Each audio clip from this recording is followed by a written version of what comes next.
எல்லாத்துக்கும் ஒரு தேவைகள் இருக்குங்க. அந்த தேவைகளை அடையிறதுக்கு வாழ்க்கையில் இது நடக்கணும் அது நடக்கணும் அப்படின்னு தேவைகள் இருக்குங்க. வீடு கட்டணும், கார் வாங்கணும், இல்லை இந்த மாதிரியான தேவைகள் இருக்குது. இதுக்கு இறைவன்கிட்ட வேண்டுறது வேண்டிக்கலாமாங்கய்யா, இல்லை நம்ம வழிமுறையில் முடிவு மட்டும் எடுத்துக்கங்கன்னு சொல்லியிருக்கீங்க, அது மட்டும் போதுமா அப்படிங்கிறத கொஞ்சம் சொல்லுங்கள். அது வேண்டுதலும் கூட ஒரு முடிவு தான், அதே மாதிரி நீங்களே முடிவு எடுத்தாலும் முடிவு தான். அது அதனால் முடிவுங்கிற கேட்டகரியிலே கொண்டு வந்துடலாம். அதை நீங்கள் சொல்லப்போனான்னு சொன்னால் இப்போ இறைவன்ட்டு சொல்லும் பொழுது நீங்கள் அவர் சாங்ஷன் பண்ணுற அதிகாரியாக இருக்கிற மாதிரி நீங்கள் அவரை இது பண்ணுறீங்க, அவரை உங்களுக்கு ப்ரொமோட் பண்ணுற மாதிரி ஏதோ ஒன்று ஒரு கான்செப்டாக பண்ணுறீங்க. அவருக்கு ஒரு ரோலை நம்ம கொடுக்கணுன்னுட்டு தனியாக வேண்டியதில்லை. நம்ம நமக்கு மட்டுமே ரோலை கொடுத்துக்கிற மாதிரி எடுத்துக்கிட்டோன்னு சொன்னால் நீங்கள் அந்த முடிவு எடுக்கிறதே போகும். ஆனால் சிலர் இந்த இறைவன் மேலே பற்று வச்சு பழகிட்டாங்க. அது இறைவன் தான் எல்லாமே, அது சொன்னால் பயப்படுறது, சொன்னால் செயல் பர்ஃபெக்டாக செய்கிறது. இப்போ இறைவன் மேலே நம்ம சரண்டர் பண்ணுறதா இருந்தாலும் சரி, ஒரு முடிவை இறைவன் நமக்கு நடத்தி கொடுப்பாரு அப்படின்னா அதிக நம்பிக்கை வருதுங்க. நம்ம முடிவு அப்படின்றத விட அந்த மாதிரி நேரத்தில் இறைவன்கிட்ட வேண்டதை நம்ம வச்சுக்கலாமா? இல்லை, அதாவது ஒரே ஒரு ஆபத்து என்ன இருக்குன்னு சொல்லி சொன்னால், இன்னொருத்தர் நமக்கு கொடுக்குறாருன்னுட்டு சொல்லி வரும்பொழுது நடக்கலைன்னு சொல்லி சொன்னால் அது என்ன பண்ணுறதுன்னு தெரியலங்கிற மாதிரி ஆகிடும். நீங்களே முடிவு எடுக்கிறீங்கன்னா உங்கள் முடிவுகளை நீங்கள் மாற்றிக்கிடலாம், நீங்கள் சீரமைச்சிக்கிடலாம். இரண்டு போய் அப்படி மாற்றிட்டு வச்சுக்கிட்டு இருக்கிறதுங்கிற மாதிரி அது ஒரு அணுகுமுறை அவ்வளோ அதுக்கும் கொஞ்சம் முரண்பாடு வருது. நீங்களே உங்கள் முடிவுகளை மாற்றிக்கிடுங்க, முடிவுகளை இது பண்ணிவிடுங்க. நீங்கள் அறிவுபூர்வமான அணுகுமுறையாக வச்சுக்கிட்டா கூட போதும். அதனால் உங்களுக்கு நீங்கள் தான் டெஸ்ட் பண்ணி பார்க்கணும். மொத்தத்தில் இறைவன் ஒரு நல்ல வேண்டுதல்களாக நீங்கள் இறைவன்ட்ட வச்சாலும் தப்பில்லை தான். உங்கள் நடைமுறைக்கு நீங்கள் பார்த்துக்கிடுங்க, நடைமுறைக்கு தகுந்த மாதிரி அதை பார்த்துக்கணும். ஆனால் இது எனக்கு கிடைக்கல அப்படிங்கிற மாதிரியான எண்ணங்கள் வந்தால் அதை சிந்தனை கொண்டு வந்துட்டு அதில் சிக்கிக்காமல் பார்த்துக்கணும். ஆமாம், அதாவது இதில் என்னன்னு சொல்லி சொன்னால் மொத்தமே ரெண்டுங்கிற மாதிரி ஆயிடுது. நீங்கள் ஒரு ஆள் இறைவன் ஒரு ஆளுங்கிற மாதிரி ஒரு கான்செப்ட் எடுத்து போகிற மாதிரி ஆயிடுது அது.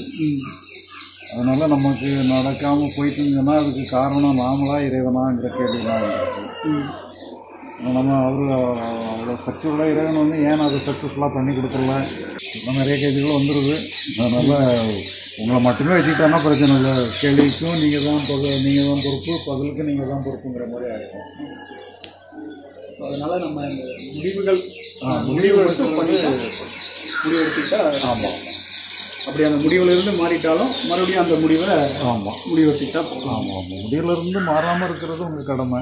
ஏன்னா முடிவை நீங்கள் ஒரே முடிவாக இருந்தால் தான் அது வேலை செய்யும்.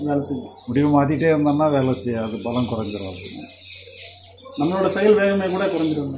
ஆமாம், அதாவது சூழ்நிலை காரணமாக சில நேரங்களில் எக்ஸெக்ட் பண்ண முடியும் இருக்கலாம். அதுக்காக நீங்கள் முடிவு மாற்றக்கூடாது. முடிவில் நீங்கள் ஒரே முடிவாக இருங்க. நீங்கள் சென்னைக்கு போகணுன்னே முடிவு பண்ணிங்கன்னா சென்னைக்கு போயிட்டே இருக்கணும். நீங்கள் முடிவை மாற்றிட்டீங்கன்னு சொன்னால் வேறு ஏதாவது எத்தனையோ தடங்கல்கள் இருக்கலாம். நீங்கள் தடங்கலில் இருக்கும்போது உங்கள் முடிவை சென்னைக்கு போகிறத நீங்கள் கட் பண்ணிவிட்டு வேறு ஊருக்கு போகணுன்ட்டு டைவர்ஷன் ஆகிருக்கும். சென்னைக்கு போகணுங்கிறது முடிவு தான். இடையில எத்தனை தடங்கள் வேணாலும் வரட்டும், சென்னைக்கு போகிற முடிவு மாற்றக்கூடாது. நம்ம ஒரு தேவைன்னு முடிவு பண்ணிட்டோம்னா அந்த முடிவை நம்ம மாற்றக்கூடாது. அதாவது சூழ்நிலை கருதி காலம் கருதி நடக்கலைன்னா கூட நம்ம வெயிட்டிங்கில் போடலாம். வெயிட்டிங்கில் போடுறது தப்பு. முடிவு மாற்றக்கூடாது. நீங்கள் அதுக்கு பதிலாக இன்னொரு முடிவை கொண்டு வரக்கூடாது. சென்னையை நீங்கள் வேற ஒரு ஊராக மாற்றிடக்கூடாது. சென்னைக்கு போகிறதே நம்ம நோக்கமாக வச்சுக்கிட்டோம். வெயிட்டிங்கில் வேணால் போடலாம், வேற ஒரு ஊரை நம்ம மாற்றக்கூடாது. ஆமாம்,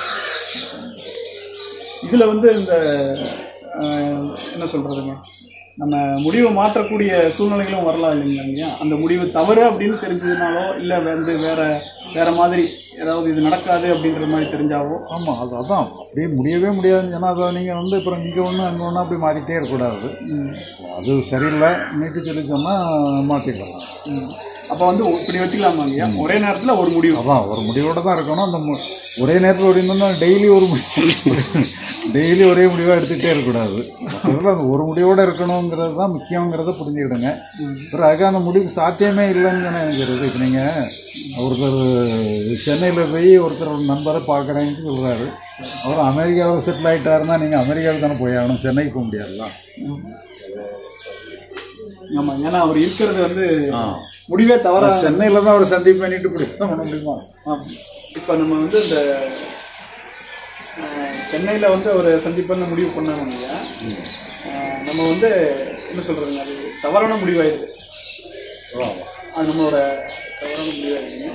இந்த முடிவை நோக்கி செய்கிற செயல்களும் வந்து அதுக்கு உண்டான செயல்களாக இருக்கணும், சென்னை போகிறதுக்கு உண்டான செயல்களாக இருக்கணும். ரிவர்ஸ் டைரக்ஷனில் போகிற மாதிரி இருக்கக்கூடாது. அப்படின்னா நீங்கள் முடிவு கரெக்டாக இருந்தால் அதை நோக்கி தான் நடக்கும், அதை நோக்கி தான் நடக்கும்.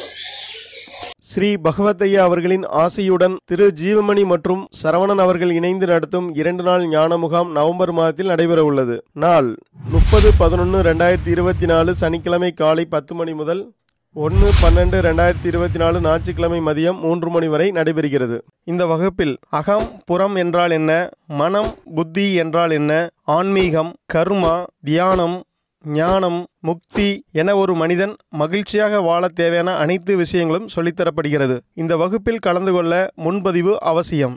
ஆன்லைனில் பதிவு செய்ய www.sreebhagavat.com பதிவு செய்து கொள்ளுங்கள். ஆன்லைனில் பதிவு செய்ய தெரியாதவர்கள் தொலைபேசி எண்ணில் பதிவு செய்து கொள்ளுங்கள். 9992219065 முன்பதிவு செய்து உங்கள் வருகையை உறுதி செய்து கொள்ளுங்கள்.